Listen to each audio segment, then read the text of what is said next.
इसके बाद स्पष्ट प्रणाम गोर लगे। देखिए देखिए 10 रुपये 5 रुपया प्रणाम दादा। ये हैंडीकैप है दादा, आशीर्वाद दीजिए।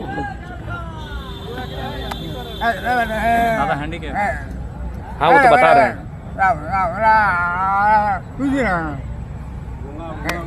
देख सकते हैं कैसे लोग हम लोग को सपोर्ट कर रहे हैं। दादा एक बात, भारत में पूरा भारत में ये पहली क्रांति होगी जहाँ चुनाव लड़ने के लोग अभी से चंदा दे रहे हैं। ये होंगे लेकिन चुनाव के दिन भी होंगे। हम लोग को चुनाव देने के लिए अभी से तैयार कर रहे हैं।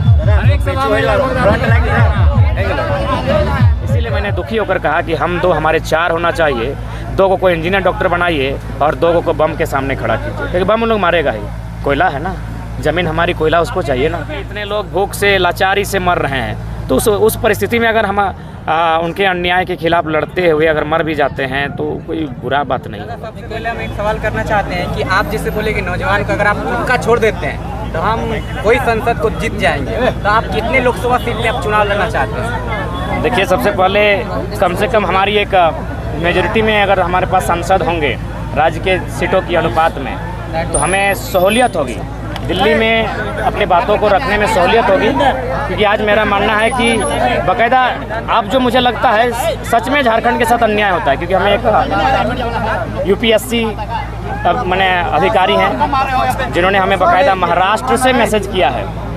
जिस प्रकार झारखंड में BCCL है, CCL है, ECL है, वहाँ वेस्टर्न कोलफील्ड लिमिटेड है, नियुक्ति पत्र बांटते क्या है, यहाँ लोगों को नियुक्ति मिलता है, अच्छा मुआवजा मिलता है, प्रदूषण को लेकर सेफ्टी ख्याल रखा जाता है और समय समय में अच्छा सम्मानित किया जाता है। लेकिन झारखंड में पाइएगा कहाँ जाना है, पटिया, जहाजटांग, भौरा, गोरकुटी, बलियारी, आपको केनवाड़ी जहीं जाना है। यहाँ BCCL क्या कर रही है, जबरन गोधर भोली यहाँ जबरन कब्जा कर रही है। और हमको ऐसा लगता है ना कि झारखंड का ज़मीन झारखंडियों का नहीं BCCL का है।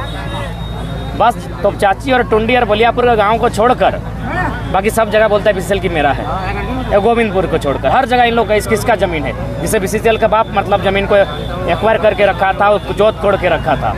ये केवल झारखंड के साथ अन्याय हो रहा है। इसीलिए मेरा मानना है संसद में हमें जाना चाहिए और बाकायदा इस बात को रखना चाहिए। बोलेंगे कितने संसद में, कितने लोकसभा क्षेत्र में आप चुनाव लड़ रहे हैं? आधे से ज़्यादा। आधे से ज़्यादा। और नेक्स्ट क्वेश्चन ये है कि दादा जो आपका जो फंडिंग के बारे आप जब वीडियो क्लिप छोड़ रहे हैं कि हमको जनता आपको सपोर्ट करती है, कई अन्य पार्टियों को जो कहना है कि वो आप जो भाजपा के B टीम है, तो कौन पार्टी नाम लेके बोलिए ना, ताकि हम उसको भी उत्तर दे दें। जैसे नाम लीजिए, बीजेपी छोड़ के नहीं अन्य नाम लीजिए। जैसे कि बीजेपी छोड़ के जैसे आईसू हो गया, आपका JMM हो गया। नहीं JMM ने बोला, अगर JMM ने ऐसा बोला तो मैं आपको बताना चाहूँगा कि अमित शाह से मिलने जयराम महतो नहीं गया था, हेमंत सोरेन गया था, गए थे, सॉरी मुख्यमंत्री सम्मानित। अमित शाह से मिलने के लिए जयराम महतो नहीं गया था, बल्कि अमित शाह से मिलने के लिए माननीय मुख्यमंत्री गए थे। तो बीजेपी से किसका संबंध है, बीजेपी की B टीम कौन है, ये जनता को बताने की आवश्यकता नहीं है। अभी विधायकों का जब वेतन बढ़ा तो आजसू भी चुप है, बीजेपी भी चुप है। तब तो गठबंधन गठजोड़ हो गया। जब मुद्दों की बात आती है तब ये अपने आप को कहते हैं कि हमारी अलग विचारधारा है। कुछ विचारधारा अलग नहीं है, सब कॉरपोरेट के दलाल हैं। कोई टाटा का, कोई वेदांता का, कोई अडानी का, कोई NTPC का, कोई BCCL का। जितने भी लीडर है चंदा में चुनकर जाते हैं, मैक्सिमम, सबको नहीं बोलेंगे, 2-4 ईमानदार हो सकते हैं। तो सब मोटा मोटी कंपनियों के दलाल हैं, इनको कंपनियों की दलाली करनी है, इसीलिए आज राजकीय दुर्दशा है। दादा CM का एक बयान है, जब सत्र चल रहा था उसमें वो बोले हैं कि अब हमारी जो नियोजन नीति में 100% हम नौकरी देंगे झारखंडियों को, तो आप लोगों को तो आंदोलन छोड़ देना चाहिए। देखिए सबसे पहली बात है, आंदोलन अब स्टूडेंट के मूवमेंट से आगे आ चुका है। अब BCCL, CCL, टाटा, जमीन अधिग्रहण जैसे बहुत दमनकारी नीतियों पर भी हमारी लड़ाई हो रही है। और सरकार में इतनी साहस नहीं है कि वो टाटा के खिलाफ जाके बात कर सके, वो BCCL कंपनियों के खिलाफ जाकर बात कर सके, DVC के खिलाफ जाके बात कर सके। तो इसलिए हमारा मानना है कि स्टूडेंट के अलावे भी मैटर हैं। मैंने उस दिन भी कहा था कि 1932 के खतियान आधारित स्थान नीति के अलावे भी मुद्दे हैं, उन पर अब हमें लड़ना है। और 1932 के खतियान हो तो लड़ना ही लड़ना है। तो यदि सरकार मान के चलिए कुछ नीतियाँ ले आती है तो उसकी हमने ये नहीं कहा कि हम उस समय आलोचना करेंगे, पीठ थपथपाएंगे, प्रशंसा करेंगे, तारीफ़ करेंगे। अगर वो 1932 का ध्यान आधारित स्थायी नीति लेकर आते हैं, प्रशंसा करेंगे, लेकिन इसका मतलब नहीं है नए मुद्दे हैं। सबसे बड़ा मुद्दा अभी झारखंड का ज्वलंत अगर है तो ज़मीन का अधिग्रहण कंपनी द्वारा। बोरा कलियर में जो बमबारी हुआ उसके बारे में आप क्या कहना है? देखिए, ये प्रशासन की उपस्थिति में हुआ है, यानी संदेह के घेरे में प्रशासन भी है, और जिन्होंने किया उनकी कायराना हरकत है। और मुझे लगता है हमारे लोगों को भी उनकी भाषा में उत्तर देने का समय आया है। इसीलिए मैंने दुखी होकर कहा कि हम दो हमारे 4 होना चाहिए, 2 को कोई इंजीनियर डॉक्टर बनाइए और 2 को बम के सामने खड़ा कीजिए, क्योंकि बम उन लोग मारेगा ही। कोयला है ना, ज़मीन हमारी, कोयला उसको चाहिए ना, अरब का कोयला चाहिए। तो इसीलिए मेरा मानना है कि इसीलिए मैंने व्यवस्था में दुख से ये शब्दों का मैंने बयां किया है। दादा, जनता से लड़ने के बजाय जो विधायक हैं वो विधानसभा में आपस में लड़ रहे हैं, क्या कहेंगे? क्योंकि हम लोगों को दिग्भ्रमित करके रखना चाहते हैं और जनता भी इंटरेस्ट लेती है, उन्हीं वीडियो में ज़्यादा वॉच जाता है जिसमें विधायक लड़ाई करते हैं, झगड़ा करते हैं। इसीलिए मेरा मानना है कि ये जनता को वे लोग दिग्भ्रमित करने का प्रयास करते हैं। जब अक्सर कहते हैं कि हमारे जो मसीहा रहे हैं झारखंड के लिए, उन लोगों की शहादत में कहीं ना कहीं कंपनी का हाथ रहा है। फिर आप BCCL हो गए, इतने बड़े बड़े कंपनियों से आप जो है आंदोलन कर रहे हैं। सही है। शहीद शक्तिनाथ महतो के बारे में हम लोग बचपन से सुनते हैं कि टाटा कंपनी में प्रत्येक साल लोकल्स को जिनका ज़मीन गया है 11-12 को नौकरी देने का एग्रीमेंट था। आज वो एग्रीमेंट भी ख़त्म हो चुका है। उसके बाद टाटा, सुनने में आया है कि टाटा उनको कोई कार ऑफर की थी, तब शक्तिनाथ महतो ने जो टाटा के पदाधिकारी थे उनको खींच के 2 छप्पड़ लगाया था। ये बात आज भी गाँव के गलियों में चर्चा होती है। तो जाहिर सी बात है, जो अंतिम हाथ था वो कंपनी का था। पहला हाथ शूटर का था, दूसरा हाथ जो इन्फॉर्मेशन दे रहा था, तीसरा हाथ किसी और का होगा, लेकिन जो अंतिम हाथ है वो कंपनी का ही था। दादा, कंपनी के लिए ही आप आंदोलन कर रहे हो, उसके विरोध में खड़े हो जा रहे हैं, तो फिर इसमें आपको कोई समस्या नहीं आती? हमारी पीढ़ी दर पीढ़ी मर रही है, हमारी पीढ़ी दर पीढ़ी बर्बाद हो गई, हमारे इतने लोग भूख से, लाचारी से मर रहे हैं। तो उस परिस्थिति में अगर हम उनके अन्याय के खिलाफ लड़ते हुए अगर मर भी जाते हैं तो कोई बुरा बात नहीं होगा। कई लोग कहते हैं कि जब भी केसेस के केंद्रीय अध्यक्ष आप हैं, तो उस हिसाब से आपको जो है कम से कम तत्काल के लिए सुरक्षा मिलनी चाहिए। नहीं, हम तो चाहते हैं कि होना चाहिए, अब आर पार की लड़ाई होनी चाहिए, माफियाओं के खिलाफ होनी चाहिए, आर पार की लड़ाई होनी चाहिए। कब तक डरे सहमे जिएंगे?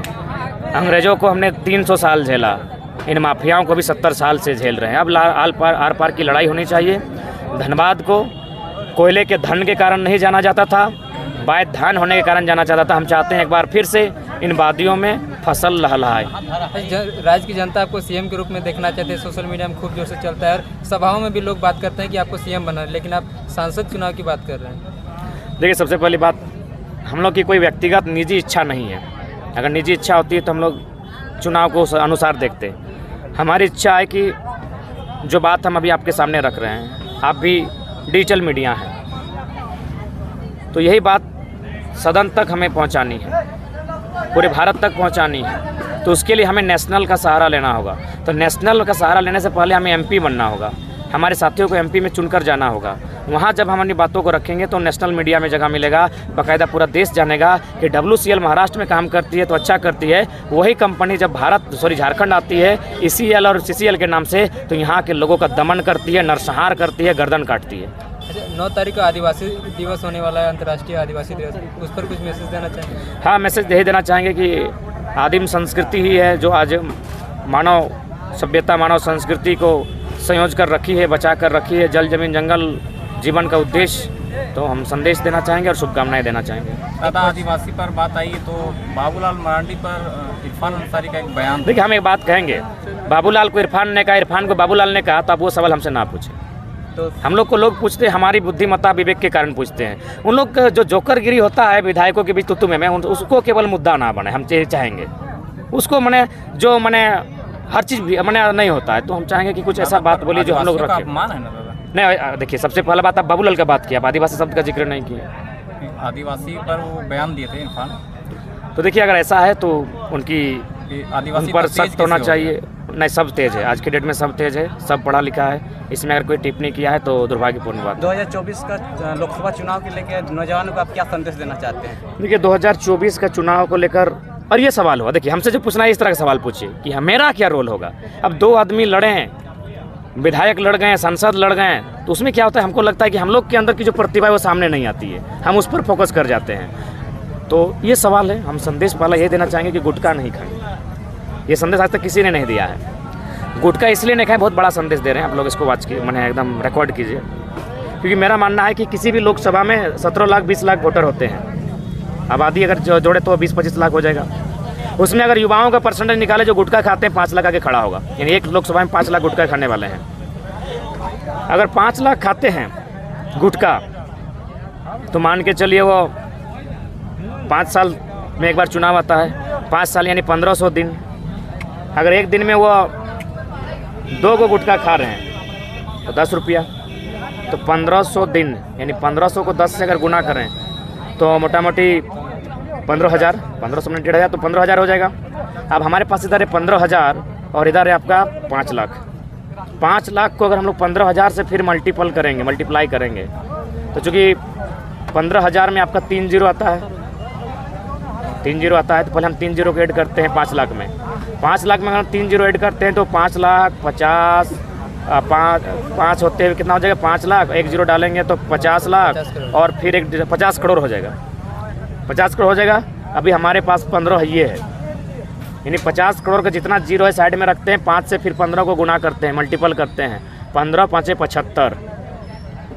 75, फिर सारा जीरो को वापस लाते हैं। कितना हो गया, कितना में छोड़े थे? 50 करोड़ था ना, 50 करोड़ में छोड़े थे। उसको जब हम 15 गुना करेंगे तो 50 करोड़ हमारा बाकायदा क्या हो जाएगा, 7.5 अरब, मैंने 750 करोड़ हो जाएगा। 750 ही हो रहा है ना, एक बार देख लीजिएगा कि मीडिया के सामने बोल रहे हैं लोग, 30 सेकंड का वीडियो काट के निकाल लेंगे। तो सोचिए क्या इतना पैसा में एक MP का चुनाव लड़ा जा सकता है कि नहीं? बहुत बड़ा बात है कि नहीं? तो हम लोग जो पढ़े लिखे नौजवान हैं तो हमसे इस प्रकार सवाल पूछिए ताकि जनता को भी लगे कि हाँ ये नया चीज़ सुन रहे हैं, ये नया चीज़ सुन रहे हैं। अरे मामूली चीज़ है, मामूली चीज़ है, एकदम मामूली चीज़ है। तो इसलिए जो युवा चाहते हैं कि हम लोग MP बने, उनको पहले कहेंगे गुटखा बंद कर दें, चुकरी बनाएं, रोज़ 10 रुपया चुकरी में डालें और देखिए हाँ दादा दे दिए, ये बंद कर देंगे आज के बाद स्पष्ट। प्रणाम बोल लगे, देखिए 10 रुपये 5 रुपया। प्रणाम दादा, ये हैंडीकैप है दादा, आशीर्वाद दीजिए। दादा हैंडीकैप, हाँ वो तो बता रहे हैं।